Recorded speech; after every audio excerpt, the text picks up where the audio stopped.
victim. He was lied to by that woman, 14-year-old, 15-year-old. She's not a woman. She's not a Amy woman. Toy. She's a child. She was She's a lied. woman. She lied to him. It's the facts. She lied to him, and then tried to 14-year-old's a bribe child. him, and then tried to bribe him. Well, why? All right, then. So you tell me, Dave. Why did the court not send him down?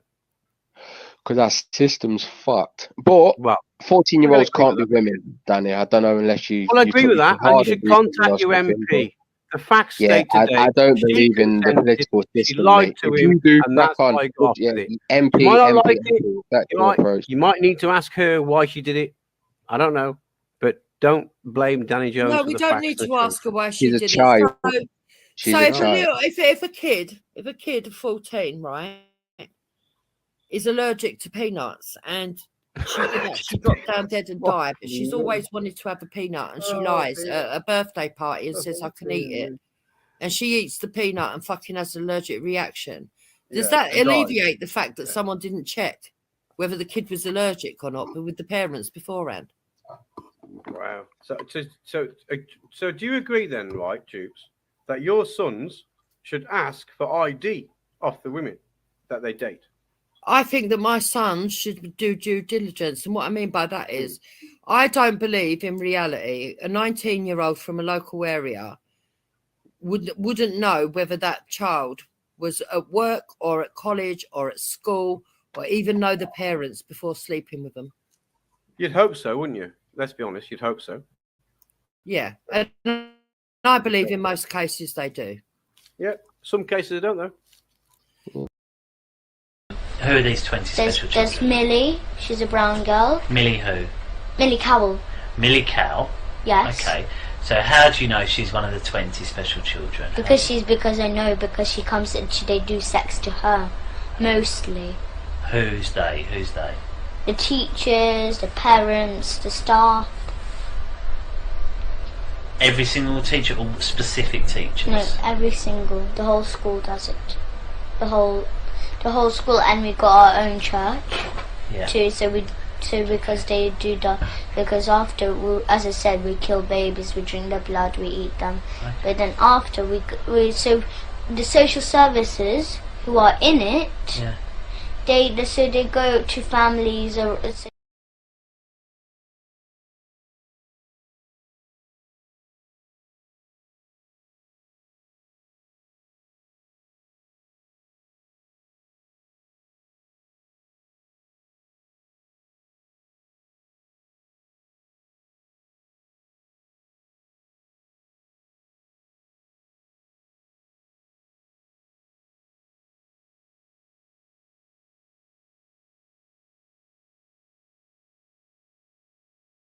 Just now, innit?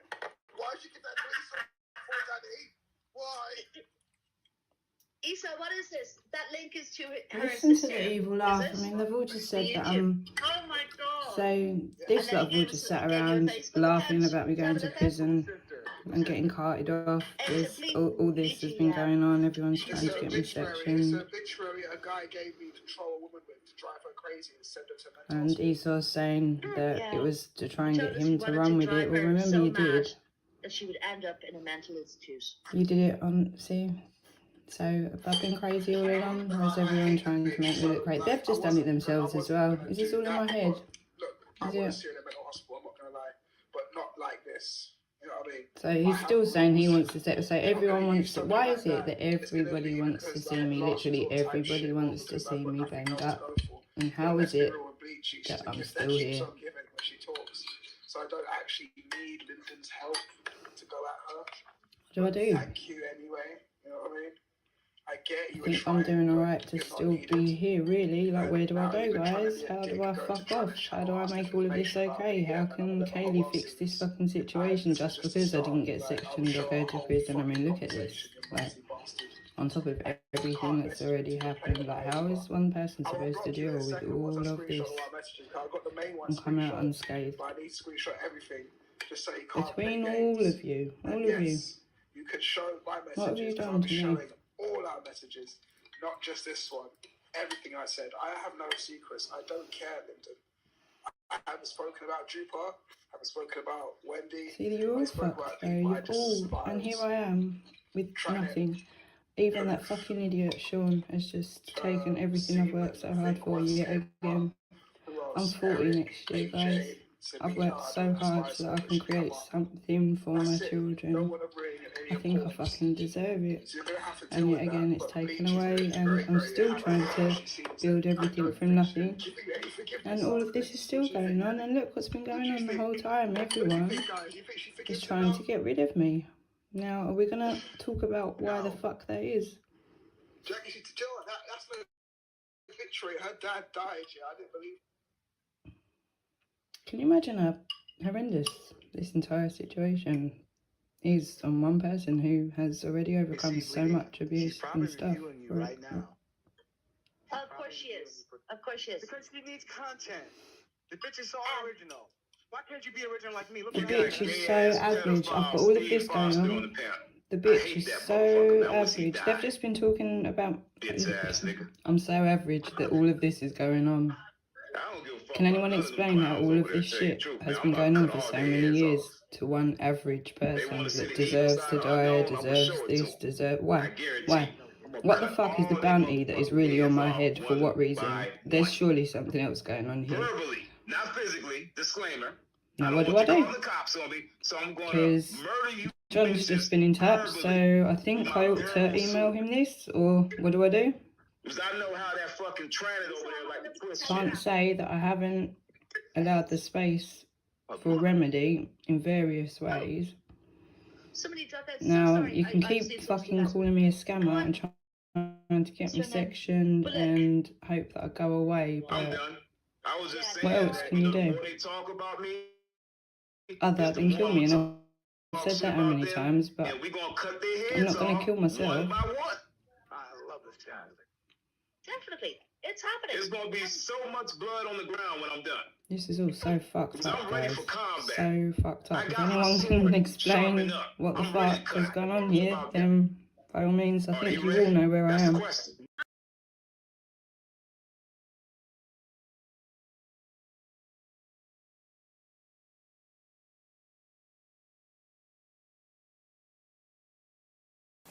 Well, so they also make shoes of the skin, of the baby's skin. They got a special tool and they put it in the skin, and like in the baby's skin, and then they take it out. And then they stick it because the blood is kind of sticky, and stick it on the shoe with the sole and the flip flops. They stick it on the flip flops. They got flip flops and like those shoes like. The one that I like, the ones that I showed my mum in the shoe shop in Grand Cross. Those ones with this big, it got a big star on it.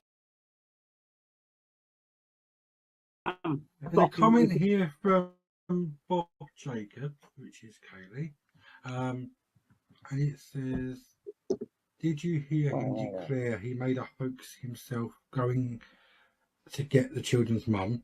She seems a bit hung up on that one. You weird people making out that's okay. He lied about having contact with RD. Now reckons that's okay. All gravy yet. No, I'm not coming onto this pathetic panel. He called you out as a wrong'un and a troll. You are a troll. So, Danny, are you a troll?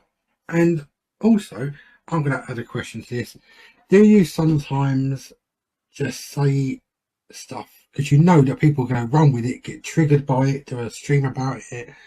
And are you a bit of a drama queen? You like to play up to people that get triggered by things you do and say? Do you plant a little seed that people are not a drama queen? You know what I'm trying to say? Do you say things knowing that someone will run with it and make a... Yeah, you know what I mean.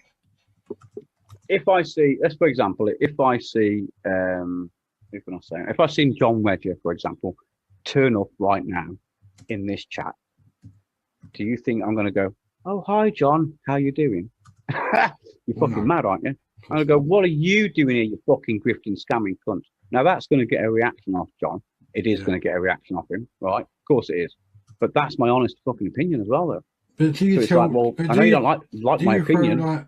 Do you throw red herrings out there? Do you say like white lies, like you're going to do something that you have no intention of doing, knowing that someone would go, did you hear what he said? He's going to do this. Oh, no.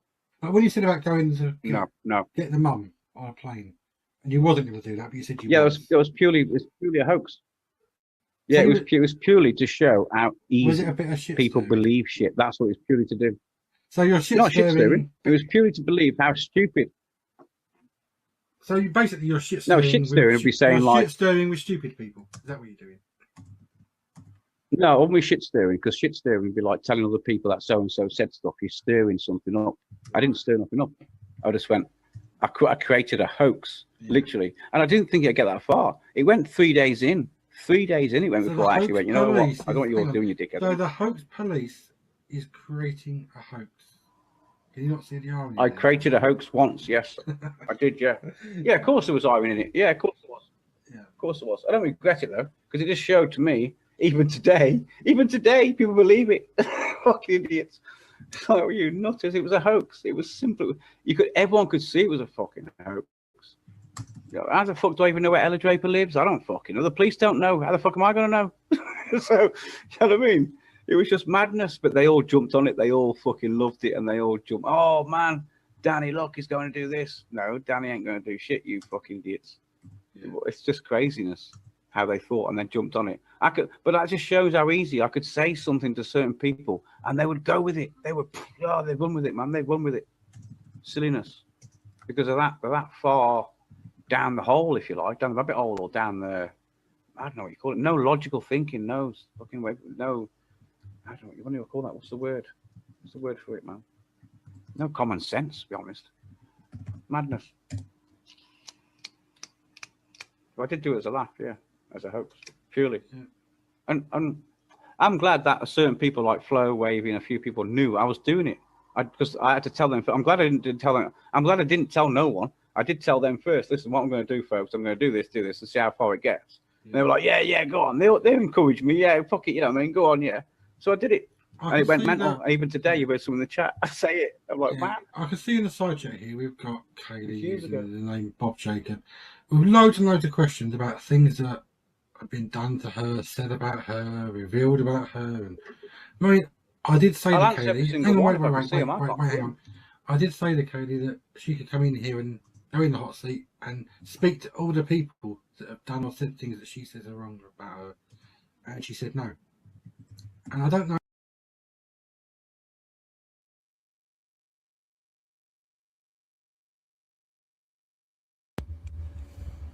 Justin Ormer doesn't know why I'd say no, why I'm not just handing over control of my life and what I'm allowed to do, where I'm allowed to do it to all these fucking weird Nazi men on the internet who you again, Pip, are bigging up, whilst he's admitting to hoaxing the mother in the...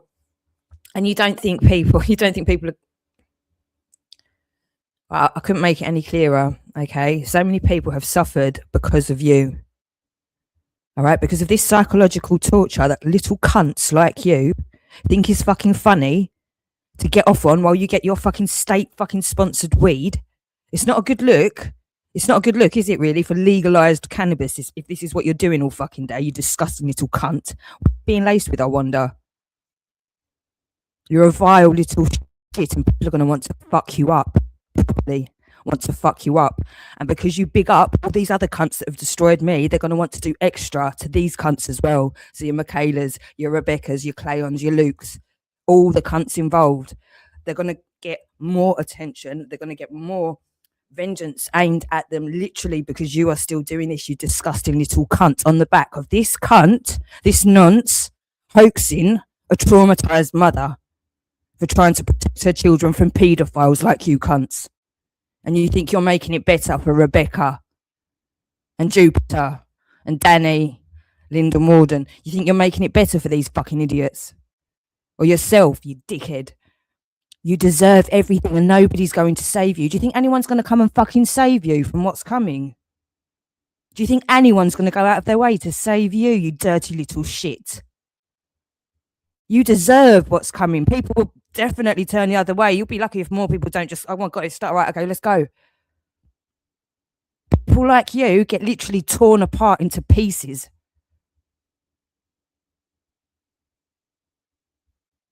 I take it you don't have fucking children, you stupid cunt. You don't understand the lengths people will go to for that kind of pain that you have fucking caused.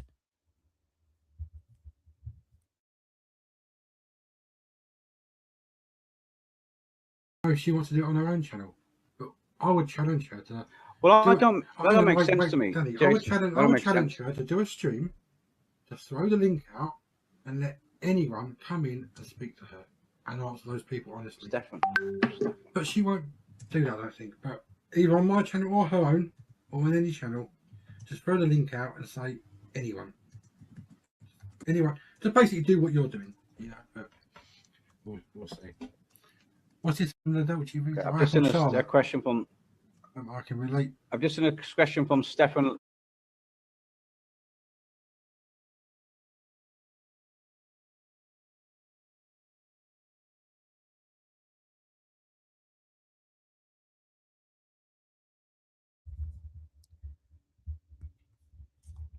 Take note.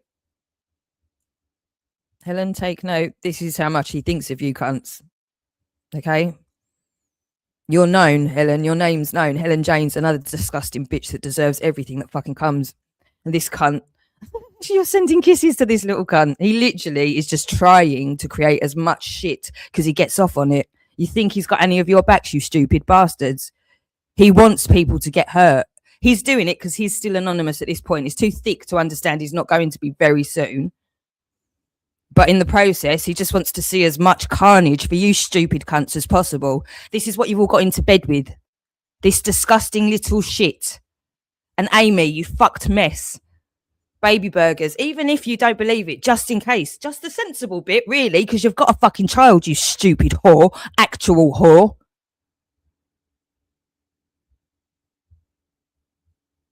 Not very fucking clever, are you, stupid, fucking deplorable cunts? You are disgusting. You're fucking disgusting, and you deserve everything you fucking get.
The Bible says that there is a time for peace and a time for war. לעולם לא נשכח את מעשה הזוועה שעשו לנו אויבינו. אנחנו הולמים באויבינו בעוצמה חסרת תקדים. אני מדגיש, זאת רק ההתחלה. They've made a mistake of historic proportions. We will exact a price that will be remembered by them and Israel's other enemies for decades to come. Israel has responded with fury. Fighter jets taking aim at targets in the Palestinian territory. More than 10,000 people have been killed since this conflict began. كل الدار فيها 1000 واحد هنا في المنطقة كلهم استشهدوا. As the Israel-Hamas war drags on, backlash against Prime Minister Benjamin Netanyahu is growing at home. Former Israeli Prime Minister Ehud Olmert has heavily criticized Netanyahu. He's the worst person to have to deal with it. I think that he is really in a nervous breakdown. A person who has portrayed himself and presented himself for many years as Mr. Security failed in the most fundamental obligation for his citizens, which is to provide them with security. Today, Netanyahu's leadership is on the verge of imploding, deeply unpopular with his own people and under immense pressure from the international community. La lutte doit être sans merci, mais pas sans règles. This is a fall from grace for a man who was reportedly told by one of the most powerful Jewish religious figures in the world that he would be the one to welcome the Messiah.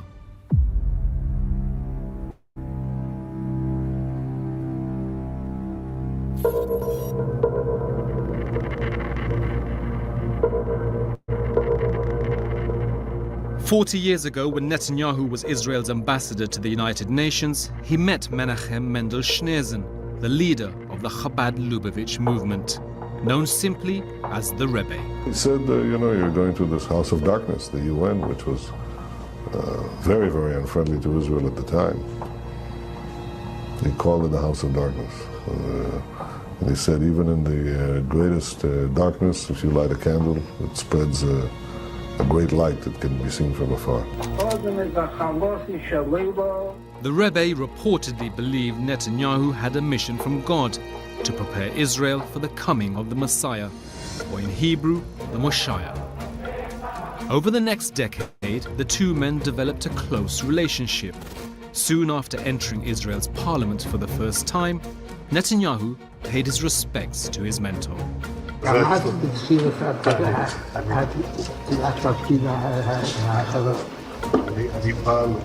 בתחילת מעשה לאדם בתחילת מעשה. ואני מתכוון לחזור אליך בעתיד.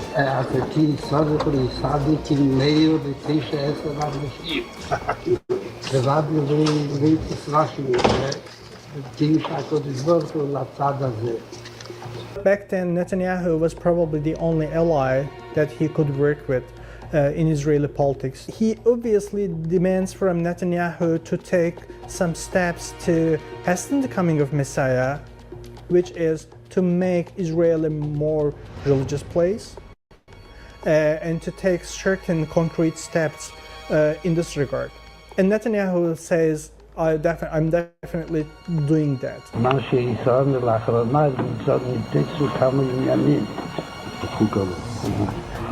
מה שרואה עוד, וגם משהו שעדיין משאיר ליבו, אז הייתה מה שהוא ומה ידיעתו. עושים. הכנראה שהיא מספיק, שהיום כבר כמה שעות בגלל עדיין ליבו. The Rebbe never visited Israel, not once, and yet from his home in Brooklyn, he was able to influence Israeli politics. הבטיחו לי בוודאי כמה הבטחה שמכל השיחות תהיינה כל עניינים של ויתור על שטחים. His influence was recognized by American politicians too. US presidents paid homage to him, establishing and proclaiming a National Education and Sharing Day in honor of his birthday. And please give my warmest regards to the Rebbe on this is 86th. 2. In the Black Sea port of Nikolaev, which was part of the Russian Empire but now part of Ukraine. He and his wife lived in Berlin and refuge in New York, where they put down roots. A decade later, in 1951, he took over the Chabad movement from his father-in-law, who died the previous year. Menachem Schneerson revived and grew the movement for over 40 years until his death in New York in 1994. His followers in Brooklyn were devastated.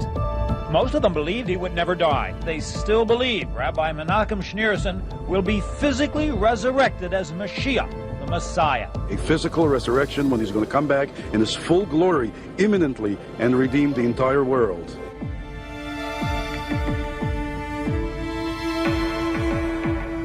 Currently, the center of the Chabadic movement is in Brooklyn, in a neighborhood called Crown Heights. So it is an American movement in terms of its center, but it is also a global movement. One of the biggest purposes of Chabad is to bring those quote-unquote lost Jews back into Judaism.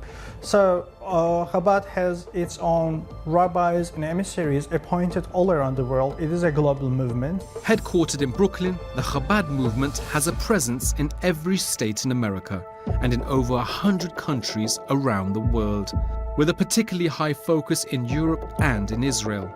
It has hundreds of thousands of followers and runs synagogues, schools, drug rehabilitation centers, and care homes. On the face of it, the movement has been for the betterment of Jews around the world. But according to one analyst, its modus operandi has provided a template for a terror group. We have good reasons to believe that Fatah got inspired from the Chabad movement. One of the high-ranking members of the Fatah movement was praising the Chabad movement in the sense that the Chabad used to send its emissaries and rabbis all around the world, just like Fatah was doing, sending out teachers to Central Asia and to Africa and to other parts of the world. For over 40 years, the charismatic Rebbe led the movement. His $1 donations, including to Netanyahu, came with a blessing to his followers and a reminder to give to those less fortunate. A couple of years after this meeting, the Rebbe reportedly told a young Netanyahu that he would one day become Prime Minister of Israel and would be the nation's last leader before handing the scepter to the Messiah. This first part of the Rebbe's prediction came true in 1996, when a 47-year-old Benjamin Netanyahu became Prime Minister for the first time.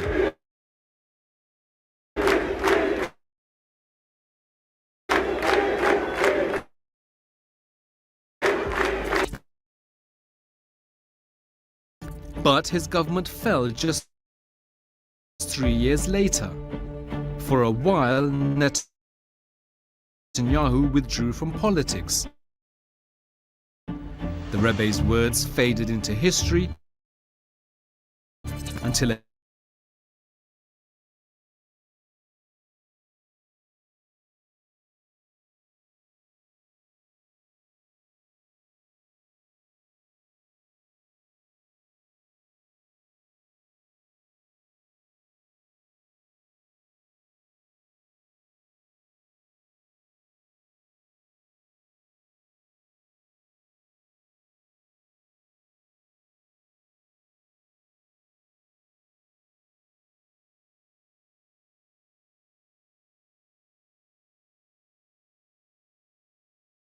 decade later, Netanyahu became Prime Minister for a second time.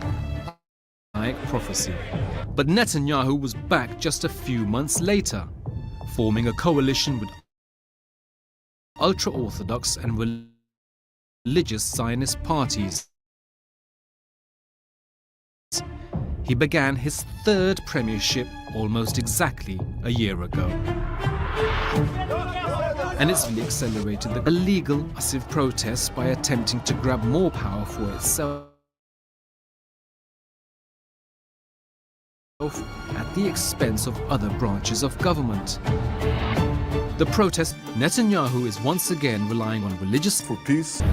That kind of language is recognized by evangelical Christians in the United States, who are still able to influence US policy in the Middle East. Netanyahu took that Bible verse from Ecclesiastes 3. Netanyahu spent many years living and working in the United States and has always believed in his ability to influence America. אבל אנחנו הולכים למסלול התנגשות עם הממשל האמריקאי. ארצות הברית זה לא מקשה אחת, זה לא מקשה אחת. יש את הסנאט, יש את הקונגרס, יש את הכוח היהודי שהוא עצום, יותר חזק משהיה אי פעם. יש דעת קהל, יש לנו כוחות כבירים בדעת הקהל שמתנגדים למדיניות הזאת, גדולי הפרשנים. אמריקה לא תכפה לנו דבר, אם לא נכפה. And today, his relationship with President Joe Biden may not be perfect, but that confidence, at least outwardly, is still there.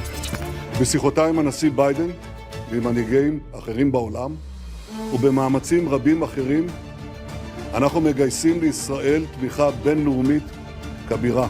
אנחנו מבטיחים את המשך המלחמה עם עוד תחמושת שמגיעה לארץ, עוד אמצעי לחימה. אנחנו נחסל את החמאס, אנחנו נביא ניצחון.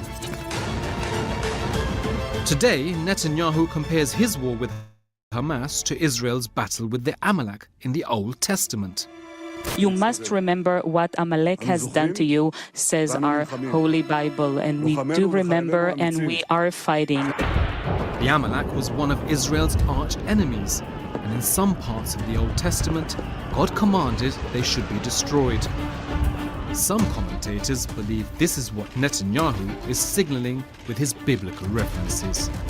Amalek is a sign of people what are was evil people, and they try to take away Jewish people from God, to divide them from God and to take them away from God. He's doing the same thing what Amalek has done.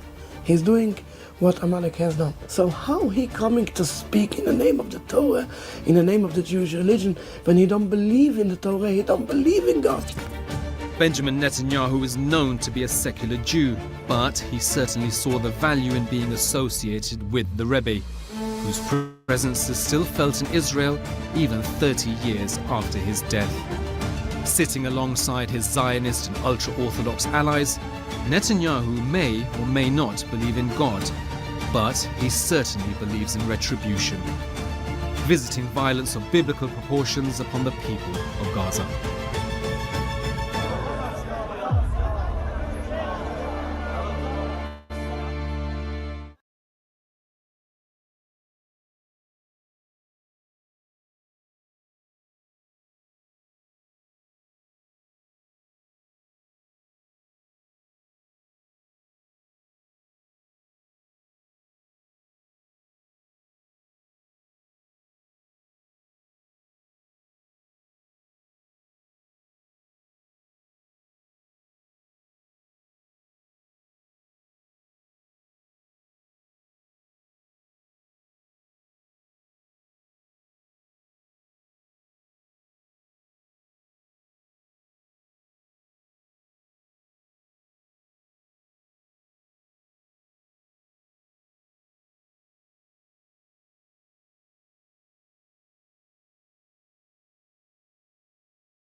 We're seeing loads of people with unnatural blood clots, like white calamari inside them.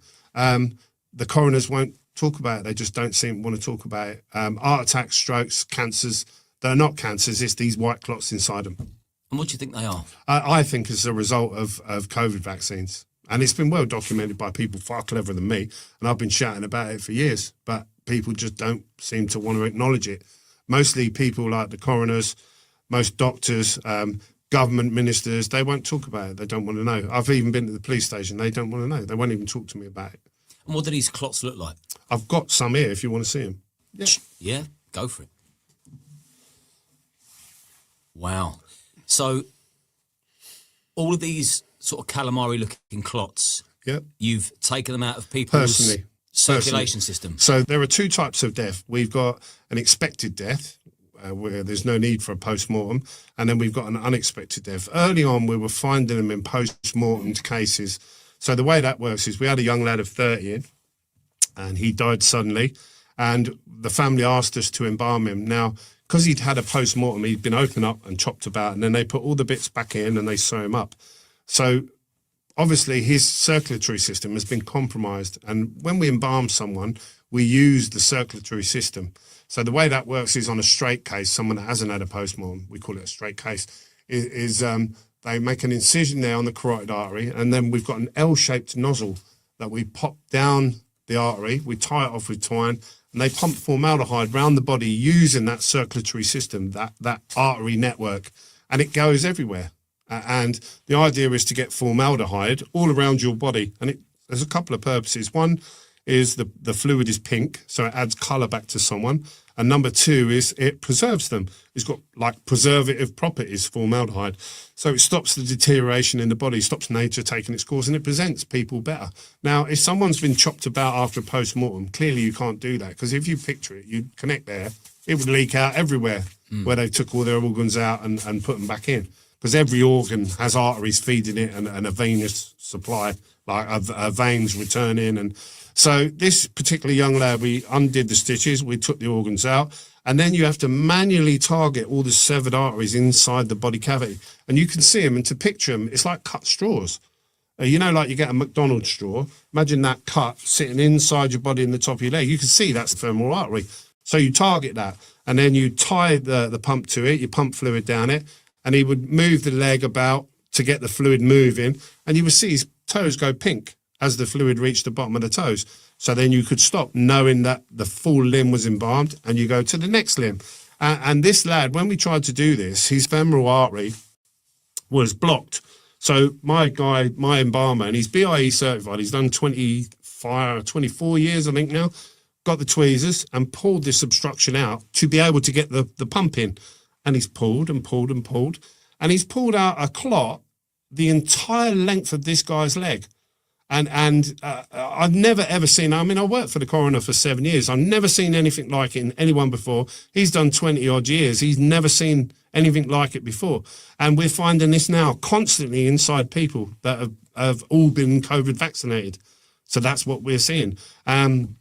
So I reached out to my local coroner and kind of said, look, I'm really concerned. You know, we've got a young lad of 30 in. We've pulled out about half a pound of this crap out of him. I know you've post-mortemed him. What is it? You know, what is it? We've never seen it before. Do you need samples? Have you got samples? How can we help? You know, no reply at all, firstly, by the email. And I emailed because I wanted a paper trail, because I knew then what was happening. I took a phone call about 4 days later. It was from one of the girls in the office who doesn't work with bodies. They're in the office. And she said, well, we spoke to the pathologist. He said, don't worry. You can dispose of them. It's perfectly natural. It grows post-mortem. So what that means is basically they're saying that when you die, rubber grows throughout your arteries all of a sudden, and it's perfectly normal. Well, I can tell you, having done this job for 18 years, 7 years picking up bits out of the road, that isn't normal. That isn't normal. And it's only, and every one of these people was COVID vaccinated. How do I know? Because I meet the family at the point of arrangement and I ask them, I say, was mum COVID vaccinated? And they say, yes. And they tell me. And because the government made such a big thing about you must be vaccinated. If you don't, you're selfish, you're dangerous, you can't work, you can't travel. You're killing people if you don't. People are only too forthcoming then to tell you their vaccine status. And they did get good coverage. A lot of people were vaccinated. These are the people that are dying. Can I pick one of these up? Yeah, of course you can. Yeah. No, they're sealed. They're formaldehyde. I'm just saying, it's not disrespectful, is it? No, not at all. This is clinical waste. But these are not normal clots. Usually it's red jelly clots. These are not normal. And they are like calamari. Yeah, and they're very rubbery in texture. I wouldn't advise that you get one out and hold it, obviously, but No. they're very rubbery in texture. They're very tough, and it's very interesting because if you do a search for the drug heparin, that's a blood thinning thing that they use in hospitals to thin blood, and it won't have any effect on this because this is totally different pathology. And John Campbell talked about this extensively with myself and Major Tom Haviland. I mean, some are really thick. So this reflects in the size of the vessels that it's growing in. The bigger the vessel, the bigger it's got to grow to block it. Right. So the smaller ones are from smaller vessels. So these clots will keep growing until it fills the space. Yeah, and then you have a heart attack and die.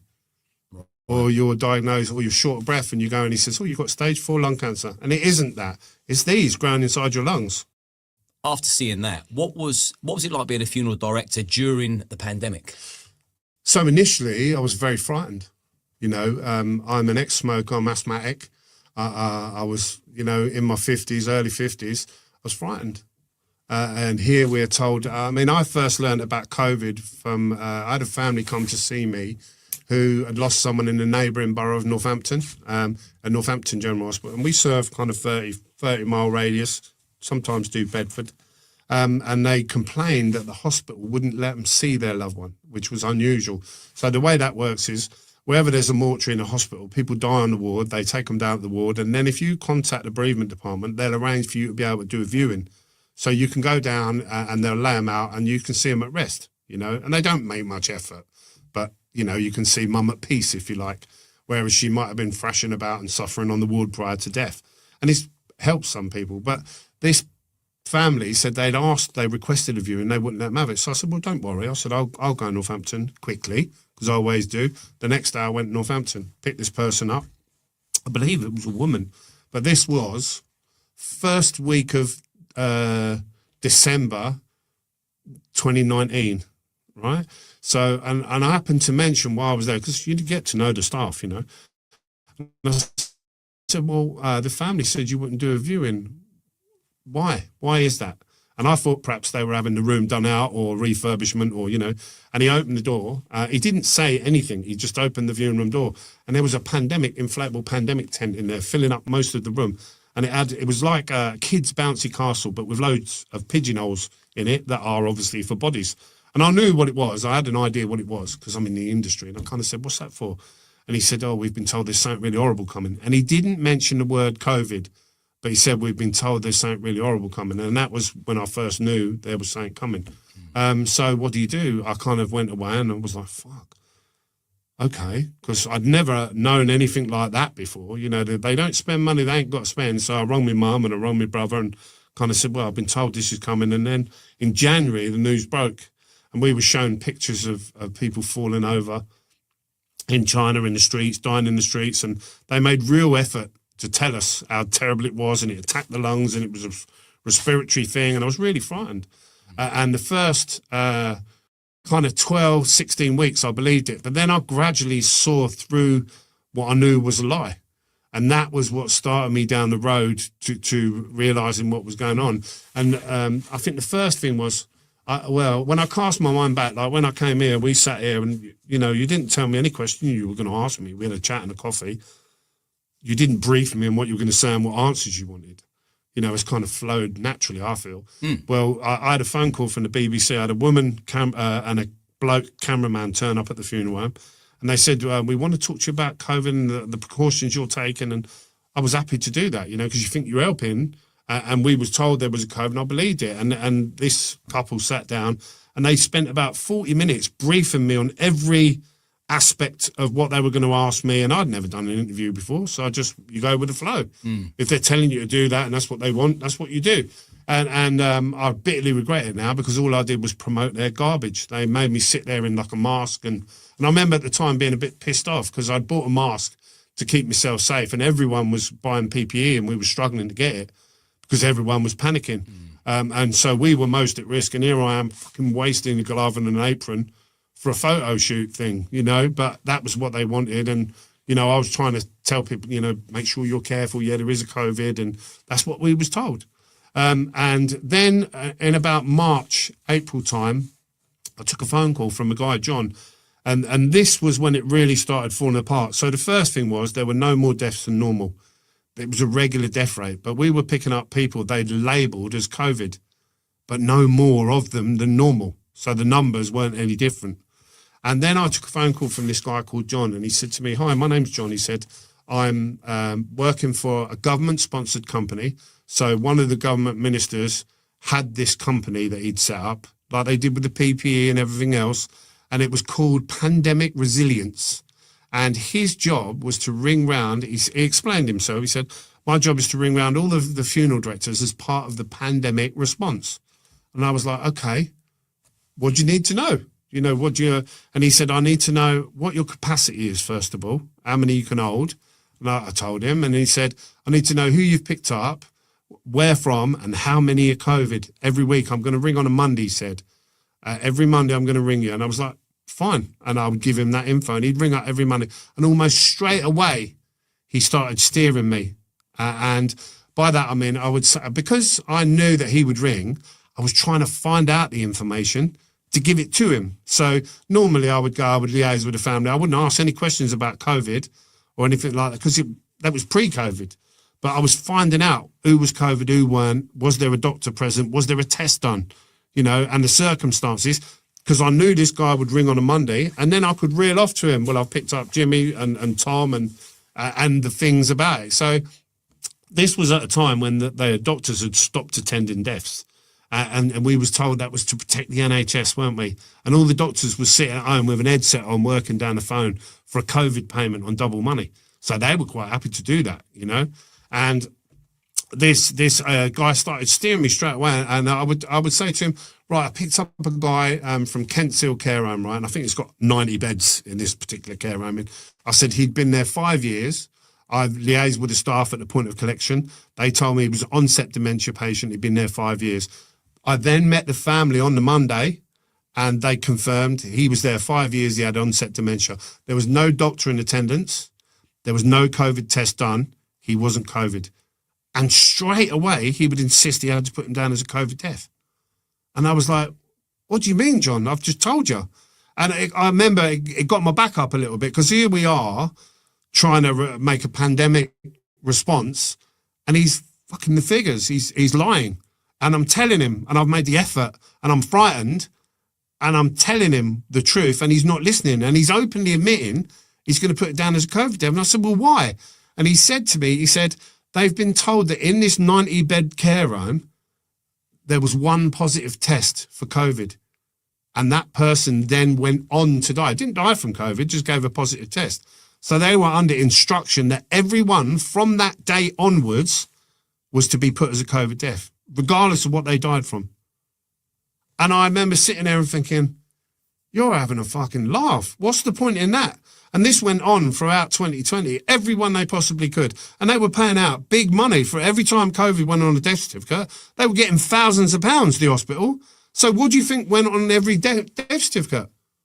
COVID. I had families that were told they would get money towards the funeral if they could put COVID on the death certificate. Unbelievable.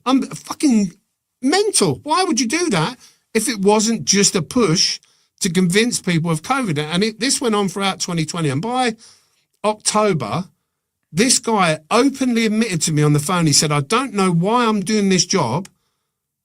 Everyone is saying the same thing. There are no COVID deaths. That's what the guy openly admitted to me. And then he said, I'm not going to be calling no more. There's no need. Well, this was back in October of 2020, before they'd even rolled the jabs out. So Rainer Fulmick put it perfectly on Reflection, where the jabs were never about COVID. COVID was about the jabs and convincing the people of the need for these jabs. So there was no more funerals in 2020 than any other year, but there was loads of COVID deaths. So, of course, come January 2021, everyone's lining up to be saved by a fucking non-existent illness. And I was washing and dressing them the whole way through. The whole way through, every one of them. I had funeral directors sending families to me because they was going to these funeral directors and saying, well, I lost my mum over a Zoom call. I really would like to spend some time with her. And they were all like, no washing, no dressing. I was calling Catholic priests who wouldn't even come and bless a closed fucking coffin. And in the end, I'd ring, they'd say, please ring them, please. It means everything. They'd hang up on me. As soon as my phone, they'd pick up the phone, they'd hear it was me, and they would hang up because they knew I'd be asking them to come and bless a closed fucking coffin. That's men of God, and they were Catholic priests. So, and I washed and dressed them all throughout 2020, you know. I never wore a mask because I couldn't fucking breathe in a mask. So do you not believe in COVID at all? I believe there was something that was hospitalising people, being that perhaps, and don't get me wrong, I've had the insight to be very privileged position to sit at some very influential meetings with some very clever people, politicians included. Now, I believe there was something that was hospitalising people, and the rest was then done with malfeasance in the hospitals. Now, what I would like your listeners to do is cast their mind back to 2020, 2021. What was the only antiviral treatment they would offer a COVID patient? Was a drug called remdesivir, right? So I want people to Google common side effects or side effects of remdesivir and just have a look at the results. There will be loads of results come up. One of them is a website called drugs.com, and it's kind of layman terms. It breaks it down. Difficulty breathing, wheeziness, tight chest, Why would you give that to a respiratory patient unless you were trying to generate COVID deaths? That's what they were doing. They were doing it because that was government policy, was the only drugs they were allowed to administer was remdesivir. Have a look at the common side effects of remdesivir. Have a look for yourself. You can Google it on your phone. Tell me if you think it's conducive to the recovery in a respiratory patient. You then put them on ventilation, right? People that didn't even need ventilating were put on a ventilator because they were paid to do that. And then what the ventilator does is it overfills the lungs, tears the lungs, and makes that condition worse. And now, as a funeral director, when I was picking up these COVID patients, they all had the same story, right? Mum never went into hospital with COVID. She went in with a water infection, and then they spam tested her in there until they got a positive result and moved her on the COVID ward. She was asymptomatic, and then they gave her the drugs to make her better, even though she weren't fucking ill. They gave her remdesivir, and they ventilated her, and she went and died COVID. That's what they were doing. And I was picking these people up that they labelled as COVID deaths, and their body bags were kind of half filled with edema, with fluid. And I'd never, ever seen that before. And I remember, before I fully cottoned on, thinking, fucking hell, what is this COVID doing there? It's doing that. And I've since found out. So I was taking them out the bag, draining the fluid off, taking these people out and washing them and dressing them, because that's what people should have been doing at the hospital. And they let these people down massively. And they had people standing on doorsteps clapping for them. It's fucking insane. Insane. I'm never going to stand on a doorstep and clap for the NHS ever. I know what they were doing. And I've been in a COVID ward and watched it happen, right?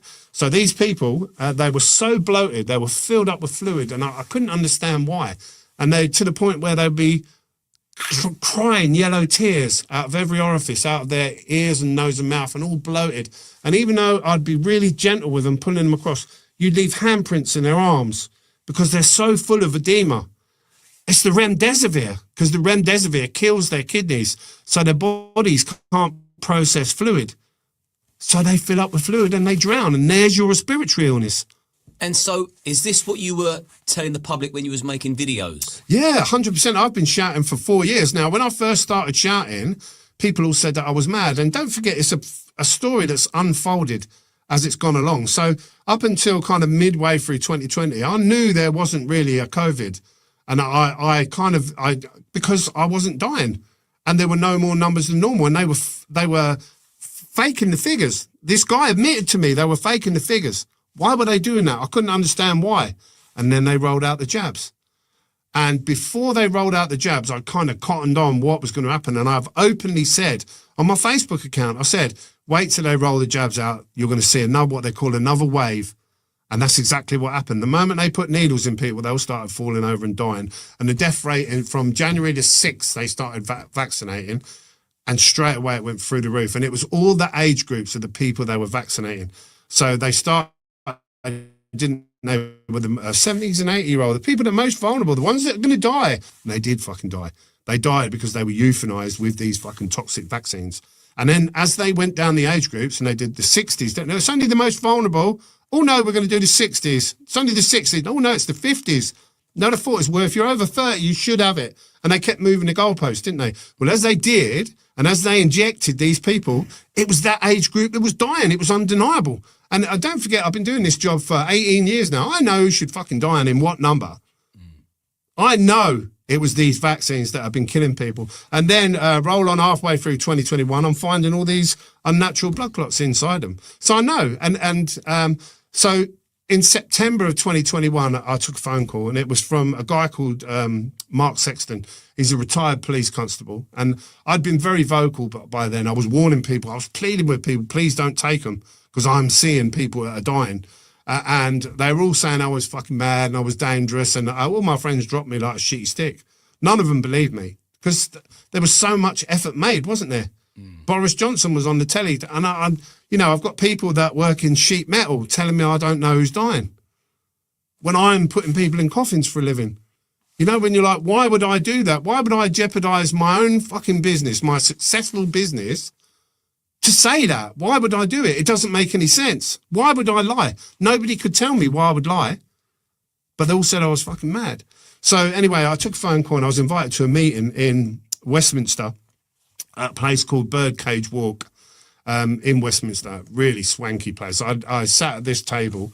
I'm not kidding. It was about like that, solid oak, in this boardroom. Great big boardroom, great big table, maybe 40 foot long, you know, enough for like 20 people around it. And at this meeting, there were a number of people that I'd never met. I'd heard of a few of them.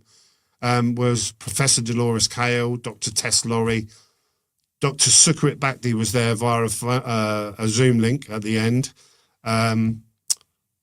Francis Hoare, the barrister, Dr. Sam White, Dr. Stephen Frost, Philip Hyland, the barrister, Anna de Bisseret, the lawyer, bless her, she's a lovely girl, and others were there. There was about 18 there in total. Some of them, 3 or 4 were there virtually, or 5, maybe even more, but about 18 in total.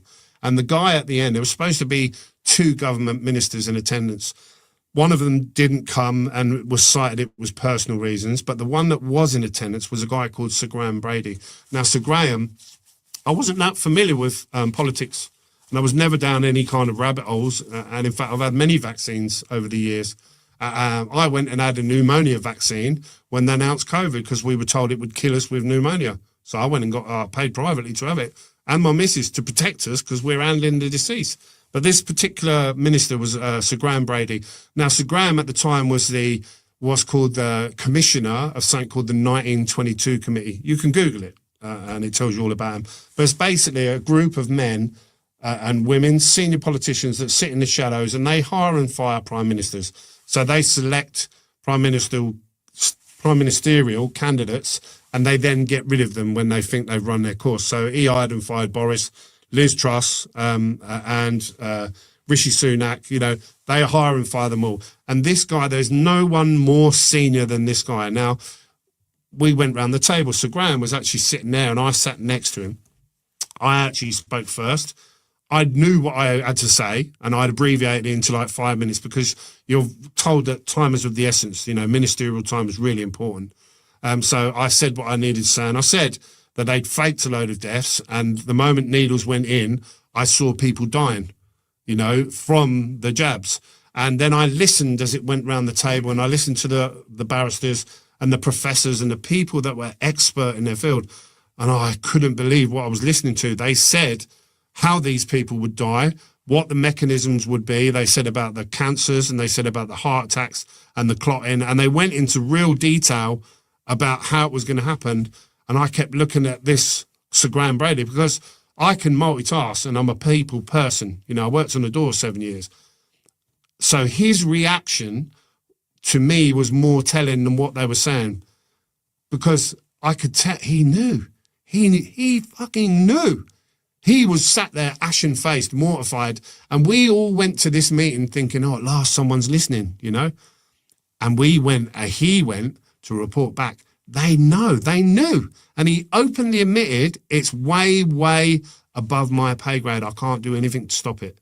This is also above my pay grade. Yeah. But I'll be very interested to see and hear what people are saying in the comments section, because a lot of people are very, very into this. I mean, was you considered a conspiracy theorist? No. I went and got a vaccine, a pneumonia vaccine in, I'll tell you when it would have been. It would have been about January or February of 2020, because we were told that's how it was killing people, from pneumonia. And I didn't want to get pneumonia, so I went and paid privately to have it done. I didn't get a COVID vaccine because it wasn't available then, but I went and got a pneumonia vaccine that they only usually give to the elderly, you know, and I did that to protect myself. I've had every jab there is. And if people try to silence your voice? Yeah, so there's a number of ways. One was they tried to buy me first. So I took an email from a girl called Yvonne Myers, who said she was from RT News. So can I just cut in there and just say, before you go on, just to give some context at home, because there'll be people that are very familiar with you, and there'll be people that won't be, because we always reach a different new audience every single week with every interview.